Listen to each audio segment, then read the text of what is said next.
All right. Okay. So, and then I'm going to go ahead and start the slideshow.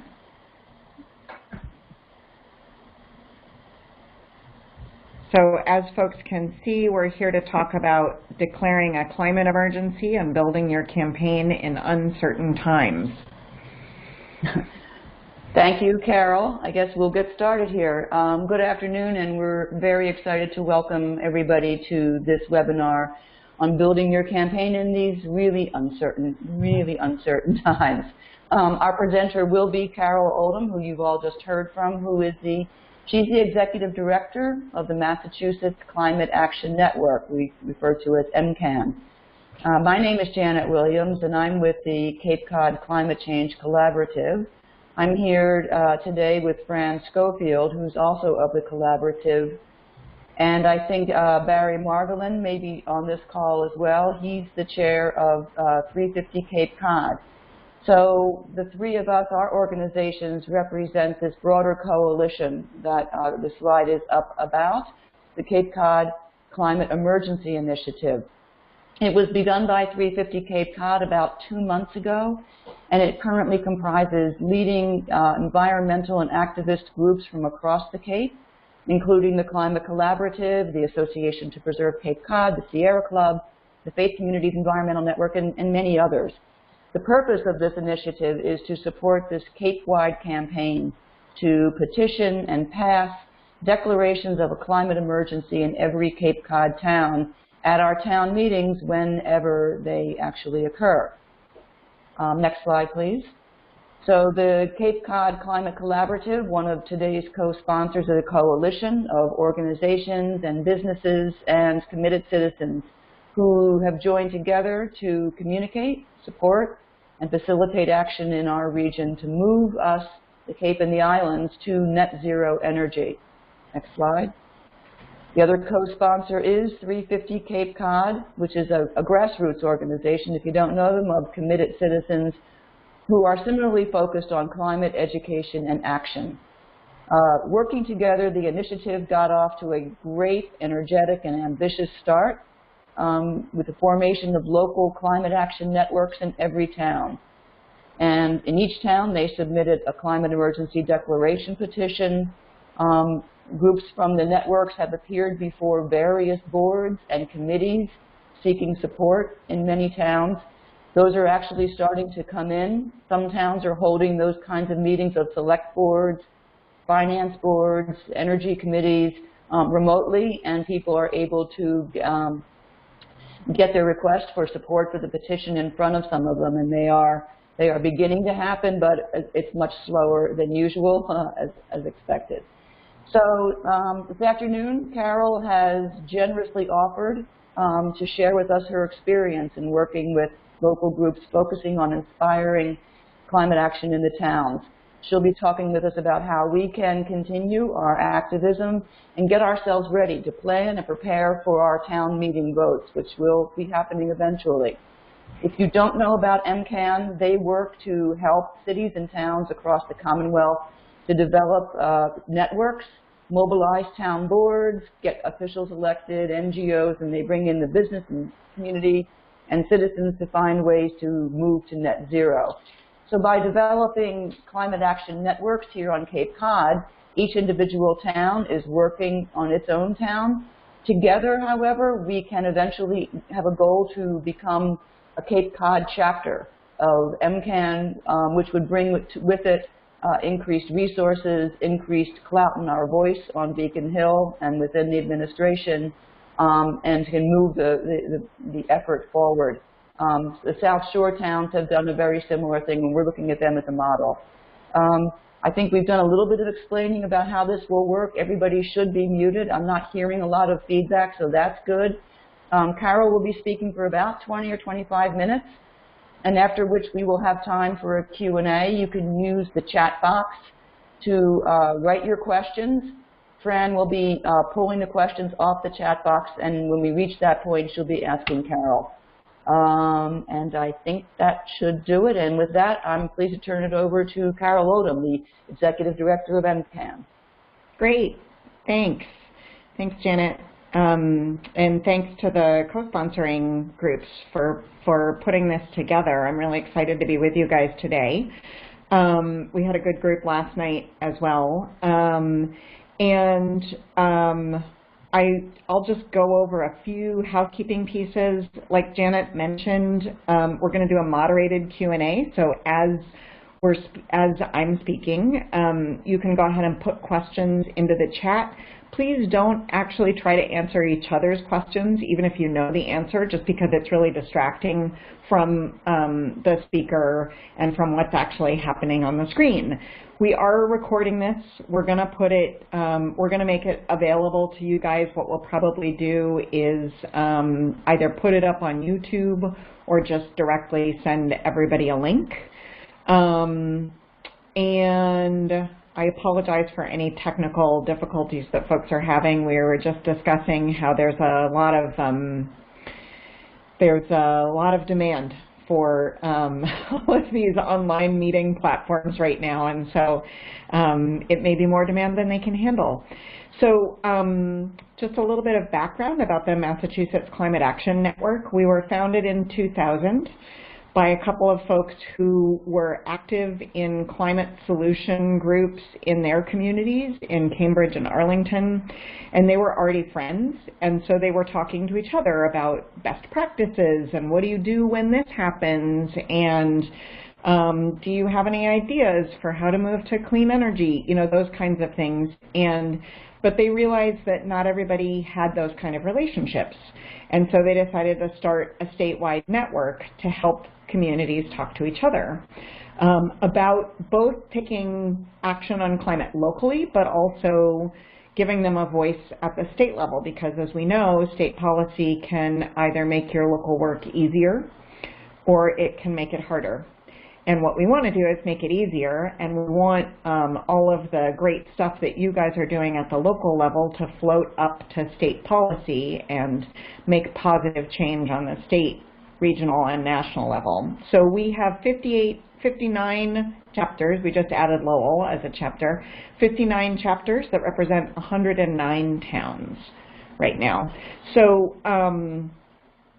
today's agenda, I just wanted to go through a little bit about doing outreach while we're all in this time of social distancing, because there are things that you can do to build your team, to grow your group in this time, in this challenging time. And then I thought we could just talk quickly through kind of how, generally speaking, a campaign arc works for a town meeting campaign, so that when the time comes, you guys will be prepared and know what your next steps are.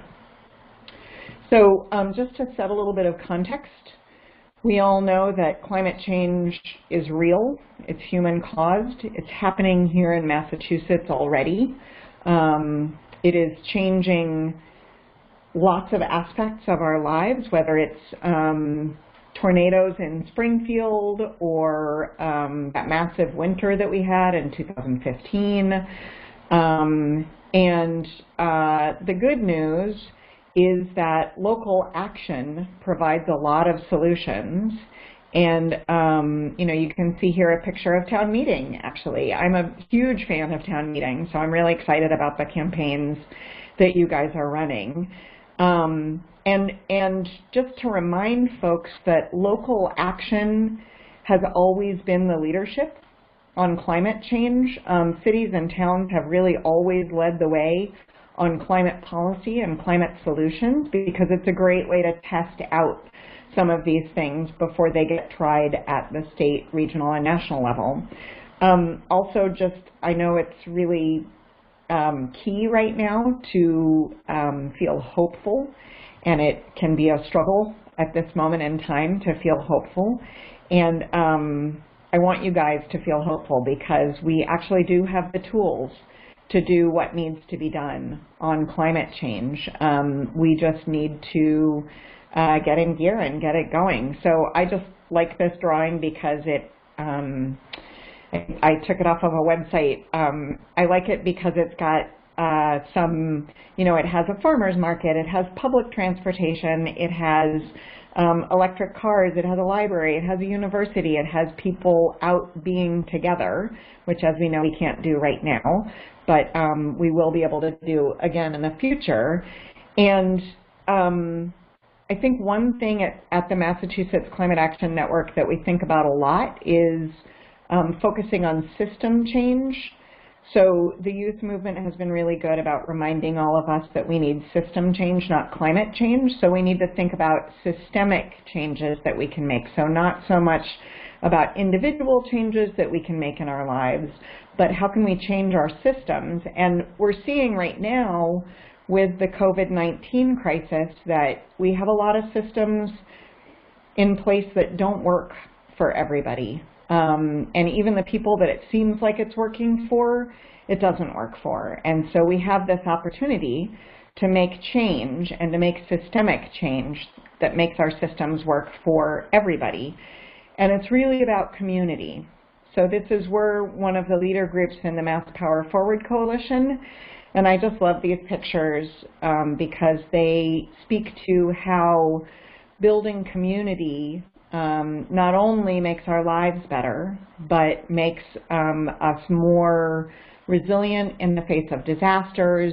And it's what we need in order to solve climate change. So you guys are part of that. You're part of building community in your towns, and something like this, something like doing a climate emergency declaration is the perfect way to start engaging your community on climate change issues.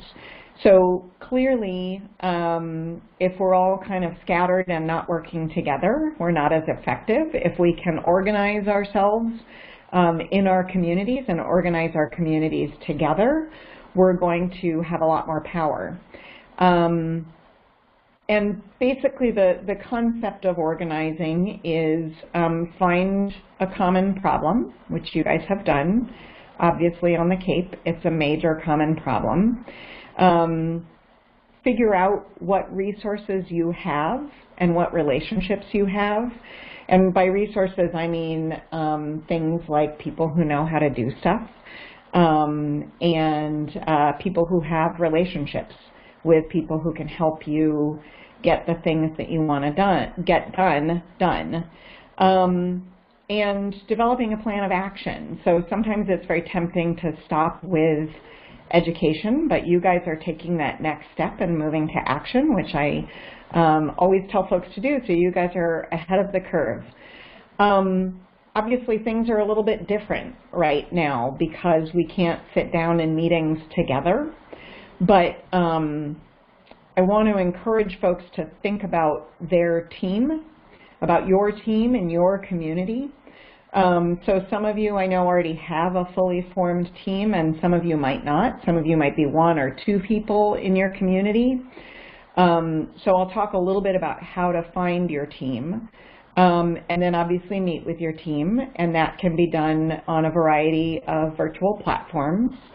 And then the next step would be to sit down, again virtually for the time being, with elected leaders, with boards, with members of boards, and finally to get endorsements from local organizations, from folks who are influential, and that kind of thing. So in terms of finding your teams, there have been a lot of studies on this.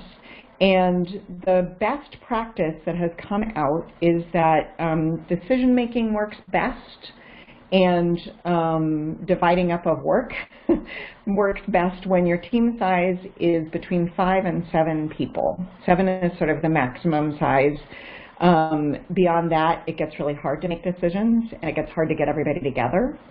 Less than 5, and it's really tough because there's too much work for each person. So you might have 2 or 3 people already. Again, some of you towns I think are in that situation.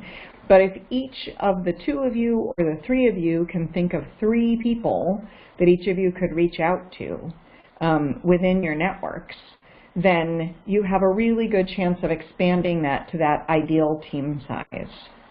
Other places you might want to look for team members would be conservation committees. They often are people who really care about this kind of stuff. We've had a lot of luck working with folks who are affordable housing board members or advocates or that kind of thing. They understand that people who need access to affordable housing are frequently the hardest hit by climate emergencies. Obviously, land trusts, Audubon members, friends of such and such park type groups. I understand that on the Cape you guys have some legislators who are great champions. There's obviously also people who do beach cleanups or who rescue cold shocked turtles or who are whale people. And that includes marine biologists, scientists who are seeing the impacts of climate change can be really great team members. And then obviously offshore wind advocates and solar folks really care a lot about climate change. So those are some ideas for finding folks for your team, and then you need to meet with them. So the link down at the bottom, and again, I am going to send you guys the slide deck, so don't try to copy it right now because it is not an easy one to copy.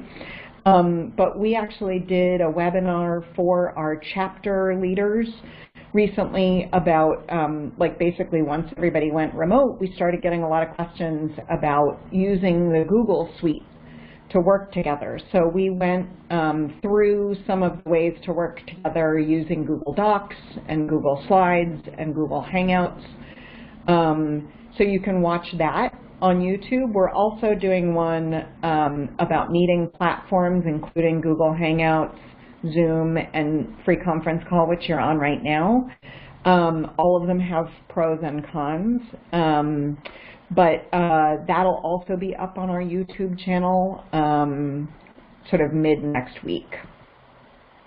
So those are great ways to be able to actually meet with your team since you can't meet in person.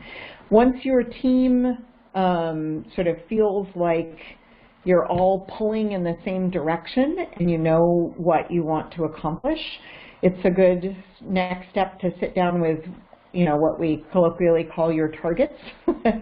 And that would be, probably folks on your board of selectmen, for instance. I think one thing to think about is doing one-on-ones with your board of selectmen.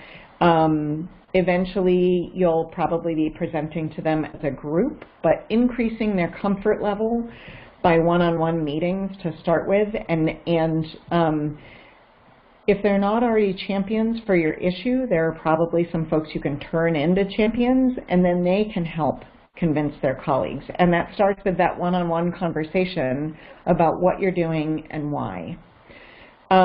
You'll need to also do this with committees. You might have committee members on your energy committee or your climate committee, your advisory committee. I know we had some questions last night about finance committee, whether you're going to need to go in front of them or not. There are probably folks that you guys know who can be champions, and it helps to be asked. It always helps to be asked. So asking them, telling them about what you're doing, why you're doing it, and that you would like their help. I think also think about town staff. Your towns are small, but a town manager can be an invaluable champion for you guys because they are a voice of experience. They are kind of in many ways, a budget voice and an implementation voice. So they can be a really helpful champion as you're starting to think about folks who could be on your side. They may not be on your side, but giving them a heads up about this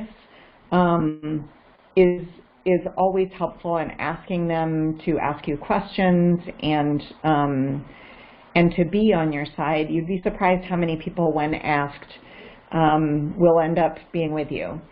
So speaking of which, a really helpful tool for town meeting can be getting endorsements.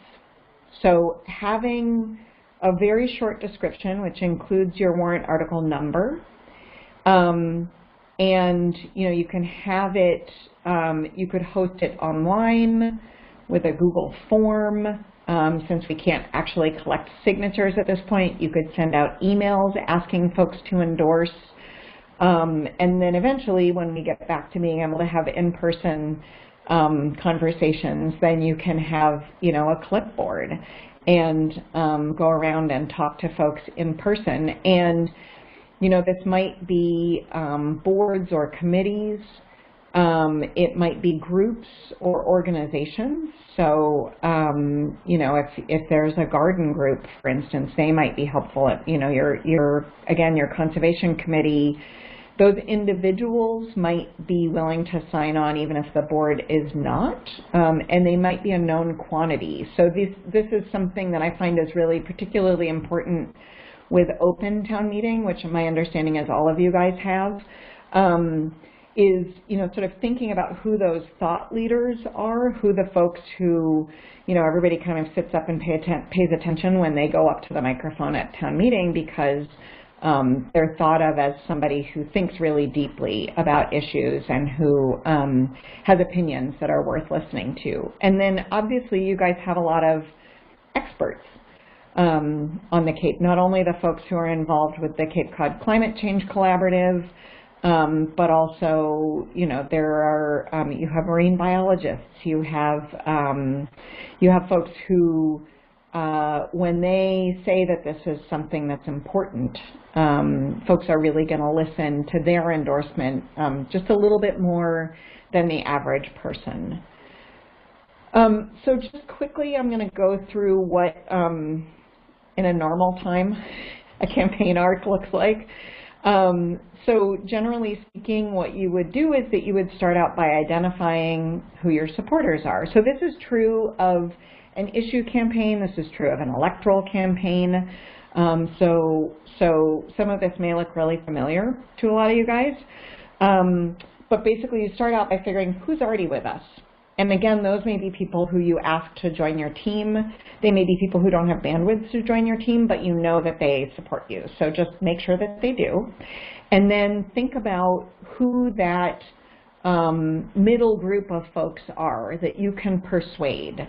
I think some of the things that that would be persuasive in the case of these climate emergency declarations, obviously all of your communities are very vulnerable to sea level rise and to climate disasters.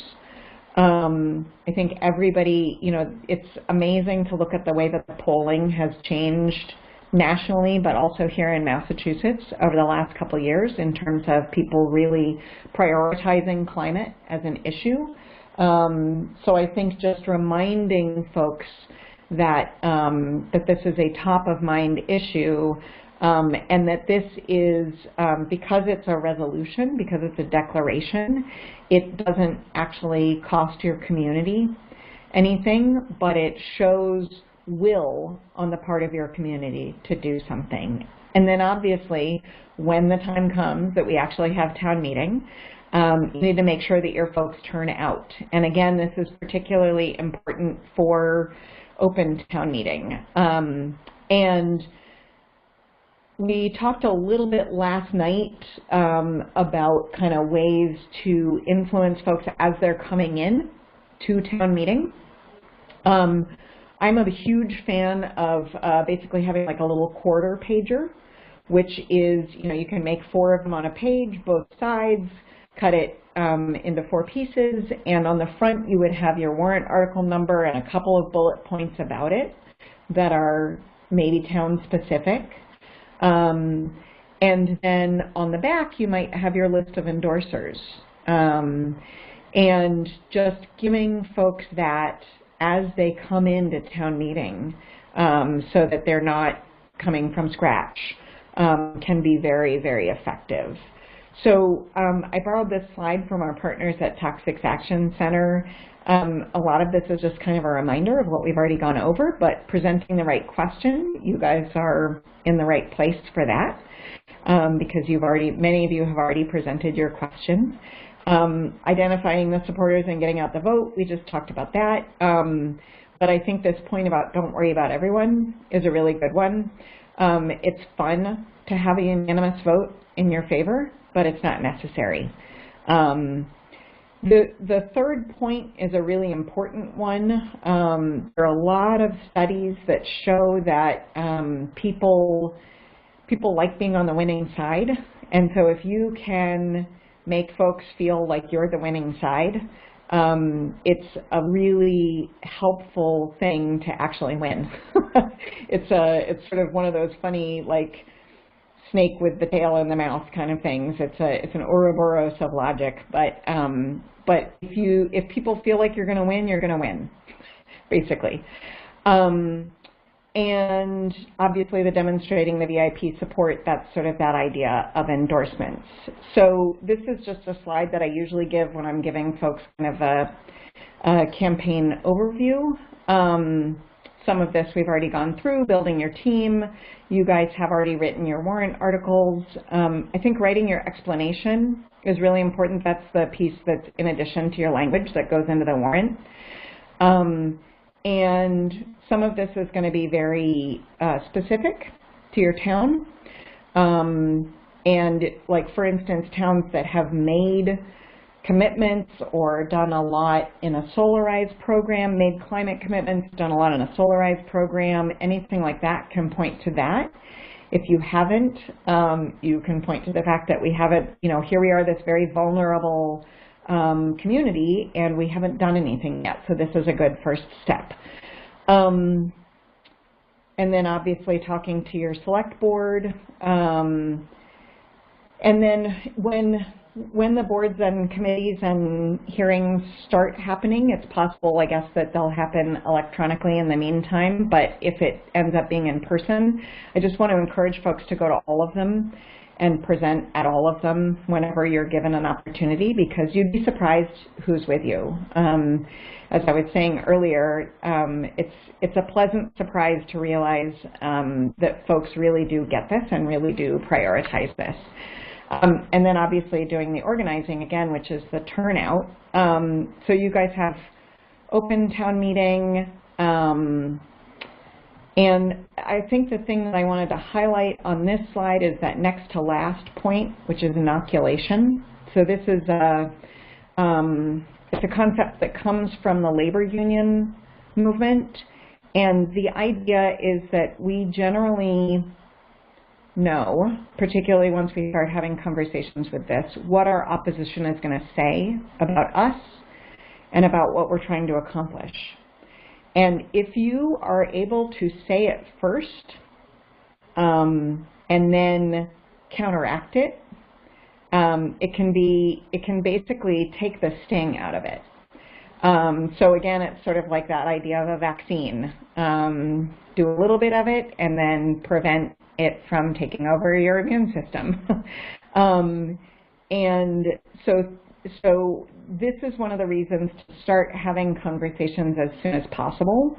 Again, those one-on-one meetings with boards of select members will help with that, because a lot of times they will bring up some of these, and what do I say when people say this? And then you say, great question, I'll get back to you. That is a fine answer, by the way. I want everybody to remember that saying, that's a great question, I'll get back to you, is totally fine, and doesn't make you look like you don't know what you're doing. It makes you look thoughtful and willing to do the research. So just a quick piece about opponents and opposition. It does help to think like them. Again, sort of the idea of what are they going to say? How can you counteract that?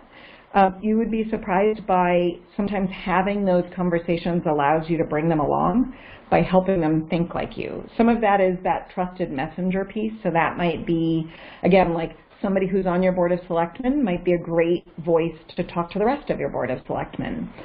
Or your town manager, if you can get them on board, they might be a really valuable voice for talking to your board of selectmen. We all know, anybody who's been to a town meeting, practically anybody who's been to a large meeting anywhere, right? We know that there are folks who stand up and oppose you almost no matter what you're bringing up. So I would say this sounds a little callous, but don't waste your time on opposition folks who don't matter. If nobody listens to them, then it's not a big deal that they oppose you, particularly if there's just a few of them. So don't spend a whole lot of time tailoring your message to the folks who don't get listened to anyways. And as a reminder, the climate emergency declarations, I think, again, sort of building that feeling of winning allows you to win. And 1,900 cities and towns worldwide have declared a climate emergency, including Worcester. So that can be a really powerful, it's a lot of towns in Massachusetts want to lead but not first, so which is an irony. But you guys may be in towns like that, and having them feel like they are towards the front of the pack in Massachusetts, but not necessarily the first, can just raise people's comfort level a lot. So I know we've had some questions come in. I'm just going to put up a slide that has everybody's website on it while I answer questions from folks. Hopefully the questioner can unmute themselves. I don't know whether that's Fran or Janet. Okay, Carol, hi. Hi. So our first question is where can people obtain a copy of these slides? So we will go ahead and email them to you along with the link to the recording. So you will have them, let's see, today is Friday. It takes us a little bit to get the recording downloaded to us, uploaded to YouTube, but you should have them certainly by middle of next week.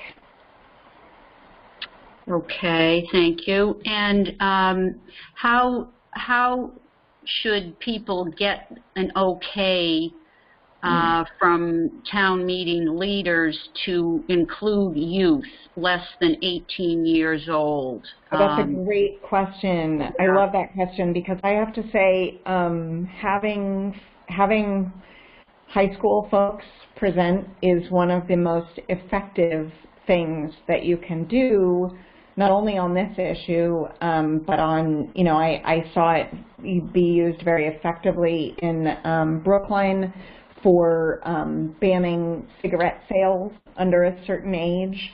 They're just a very powerful voice to have at town meeting.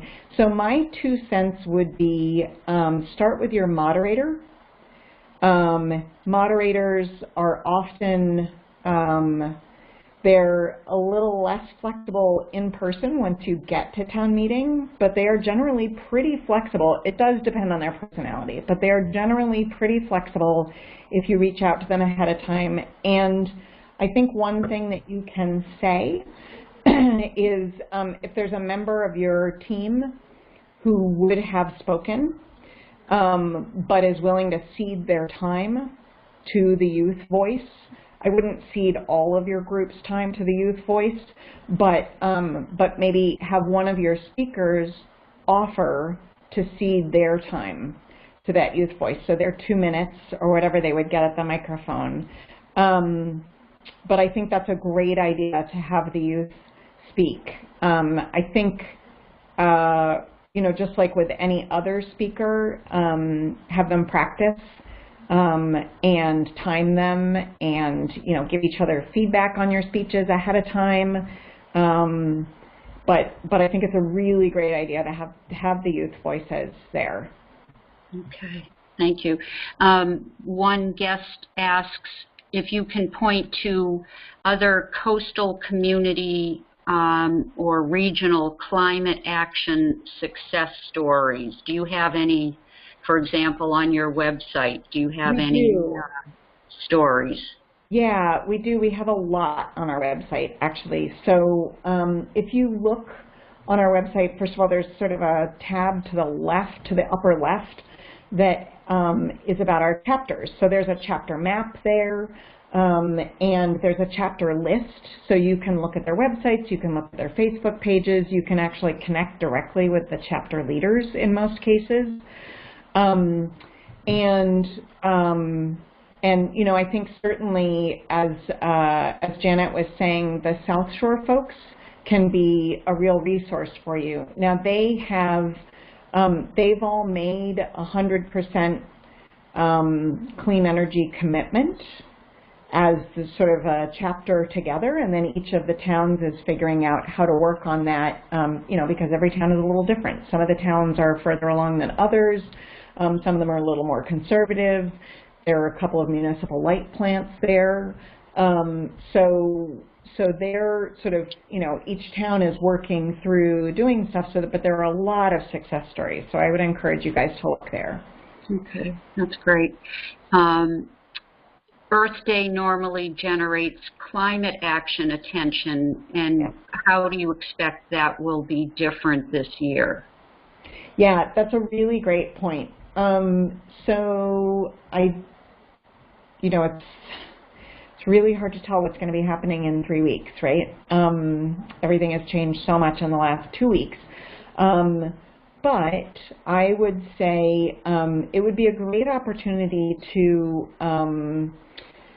raise the profile of this, and I think one of the easy links to make, you know, a lot of the oxygen is taken up obviously by COVID-19 right now, and that sort of pressing crisis. But I think that there are a lot of similarities between the climate emergency and the health emergency that we're having right now. And again, they sort of go back to the systems that we have in place aren't working great, and we have an opportunity to rethink how we're doing things at this moment because of this stark realization that it's not working great for everybody. And you know, we have this moment to pause and reconsider and think about what we want our communities to look like when all of this is done. And I think doing some, you know, whether it's letters to the editor in your local paper, or, you know, doing, you know, you could do with Skype or Zoom or something like that. You could probably do a cable access show with your local station. I don't know what those guys are doing at this point. But again, you know, probably between now and Earth Day, there's an opportunity to do something like that. I think just increasing the visibility of this at that point would be smart. Okay, any other questions? We have several more minutes, and Carol's a great resource. Let's take advantage.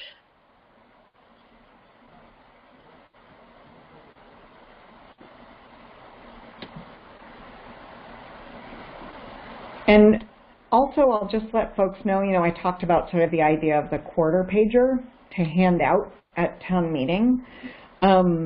We do have a template for that folks can fill in for your local town. So I will share that with these guys, and they'll be able to share it with you so that you can, you know, it's not always easy to do these things in Word, but having a template ready-made for you where you just have to fill in your town, etc., is helpful. Okay, that's great. Okay, a new question. How to allay concerns regarding the potential building of solar panels or other net zero building on town land that may not be appropriate for that, i.e. not officially conserved land, but valuable undisturbed land. Right. The article would give the town license, well, this is the question, would the article give the town license to do what it wants on this? That's a good question. Yeah, so my understanding is that because these are resolutions, am I right? When I looked at the language, it looked like they were resolutions. Almost all of them are resolutions. Right. Yeah. Are bylaw amendments, but they're generally just declarations. Okay. Yeah. So in terms of a resolution, the way that I think about it and the way that I talk about it, particularly when people ask me questions about, is this, why are you doing a resolution? And my point is always a resolution is sort of the sense of the meeting. It shows the political will of the community. And so it's not binding. It doesn't give the town specific permission to do anything, nor does it take away specific rights, or it doesn't force anybody's hand except politically, which is actually really important because we've seen that even in, so-called liberal Massachusetts, it's really hard for our state house to have the political will to do what needs to be done on climate change. And proving that there is community support, broad community support for this kind of thing, provides will to those folks who otherwise may be a little bit shy about taking action. Could I jump in too with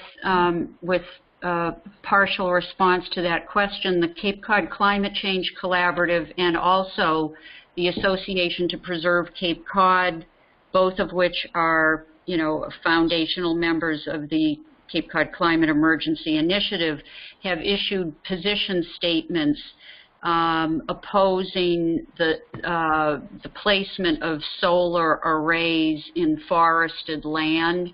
So if that were to come up, in a particular town, I would reach out to both of our organizations for support on that issue.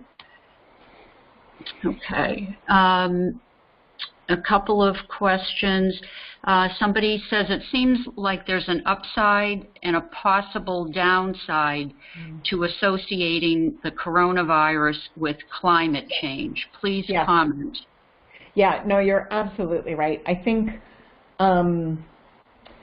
so I actually was on a really interesting webinar that a communications firm ran the other day, and they said at all points, avoid looking like all you're trying to do is turn the COVID conversation into your own particular issue. So I think that that's absolutely right. I think the sensitivity would be saying things like, if we didn't have climate change, we wouldn't have this and people wouldn't be dying, right? That's not supportable. It's not useful. But pointing out some of the similarities about some of the underlying issues, I think is something that you can do in a way that is positive and solutions-oriented.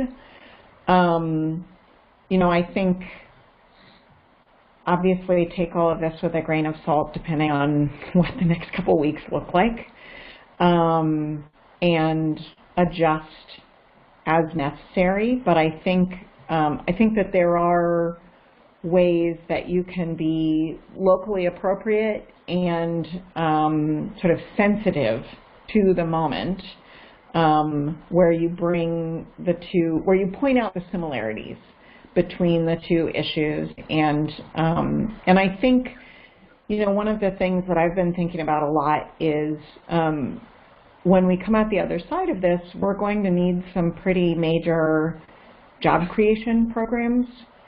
And a lot of climate solutions are major job creation programs. Transit, public transit is for every dollar you put in, you get $3 worth of jobs out of it, every dollar that the government puts in. Retrofitting homes is a massive job creation program. So we have a lot of opportunity to make things better for folks in a couple ways as we come out of this. Okay. Carol, not everyone on this call is from a community with which has town meetings. And so one of the questions has to do, and I think maybe this is the town of Barnstable does not have a town meeting, but they asked about materials like the quarter pager for communities where there aren't town meetings. Do you have any of those kinds of resources? Yeah, so I would say you can use exactly the same thing to give to, so there are a couple of options. I would start out by having conversations with your city council or whatever your board is that would be passing this. And then I think figuring out, doing a little bit of vote counting, a little bit of nose counting in terms of who's with you and who's not, and who would be a sponsor of something like this. And then if you are falling short or you want to use this as an opportunity to build your group and build power, you can have folks, you could have something like that quarter pager. You could, again, once we get back to sort of being able to see people in person again, you could be giving that to folks, asking them to call their city councilor or call the mayor.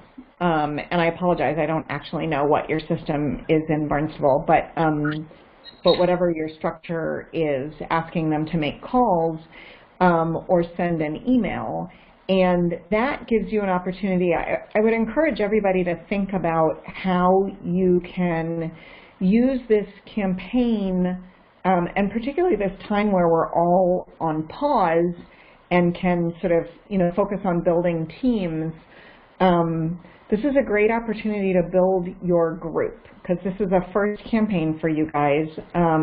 Nothing brings folks in like a win or an anticipated win. And so I think thinking about ways that that you can provide engagement opportunities that give folks a positive feeling about your group so that they will come back and continue to be a part of your group as time goes on. One person says that our town is very cost sensitive, and how do you address concerns about the cost to reach net zero? And I know this is not a binding resolution and doesn't call for any immediate expenditures, but just the general cost issue. How do you address that? Yeah, so I would say that there are a couple of things that you could do, and again, it depends on your town. I don't know each of your communities really well, but there are a couple of things that you could do. One is that you could point at the fact that Governor Baker has made a net zero by 2050 commitment for the state. He is very budget conscious and very sort of really prides himself on being a good financial manager. And it is clear to him that this is what Massachusetts has to do, and each of our communities needs to do their part. So I think that's one thing. I think also that, again, I would point to a lot of climate solutions have a lot of co-benefits. So they might have health benefits associated with them, or they might have job benefits associated with them. They might be local job creation opportunities. So, putting solar on your landfill, or doing energy efficiency in your town hall, or doing an energy efficiency program for households in your community. Those are all things that create jobs and sort of lift the tax base altogether, particularly, again, at this moment when our economy is going to really need a boost. Doing things that boost like that are going to be really positive for all of our communities. I think also, I would just point out to them that this point is not the point where there is, I guess it depends on whether it's a resolution or whether it's something actually binding about net zero, but as we were talking about earlier, most of these are just resolutions, and so I think saying, you know, this is a resolution, it doesn't cost us a penny, but it proves that we in Chatham want to do something about this, and we want to be a part of the solution, because I think there is a huge, and you know, public polling in Massachusetts shows this, that there is a huge acknowledgement that on the part of most people that if you're not part of the solution, you're part of the problem. And nobody really wants to be a part of this problem. Everybody really wants to be a part of the solution. So you are offering the beginning of an opportunity to be a part of the solution. Okay. Thank you. There's a, not a question, but a huzzah to all of us on Cape Cod. One of the listeners is from Medfield, and he or she says, I salute all Cape towns pursuing these declarations. Others are watching. It's impressive. So kudos to everyone. Another question is, regardless of what happens at any town meeting, the need for climate action is clear and obvious. Yeah. Please comment on year one of climate action plans for startup organizations, such as most of us are here on the Cape. Yeah, so I'll address that in a couple of ways, just because I'm not quite sure exactly what the questioner is asking. So one potential of what the question is how do we as an organization, as a new organization, make a plan for sort of how we move forward? And that's actually something that, you know, the folks in 350 and the folks at the Cape Cod Climate Change Collaborative and I have been talking about, because I think that's one reason that they're interested in having your local groups work together to become an MCAN chapter, because we do have a lot of those local solutions and we can help you time those things out based on what your interests are and what your community has already done.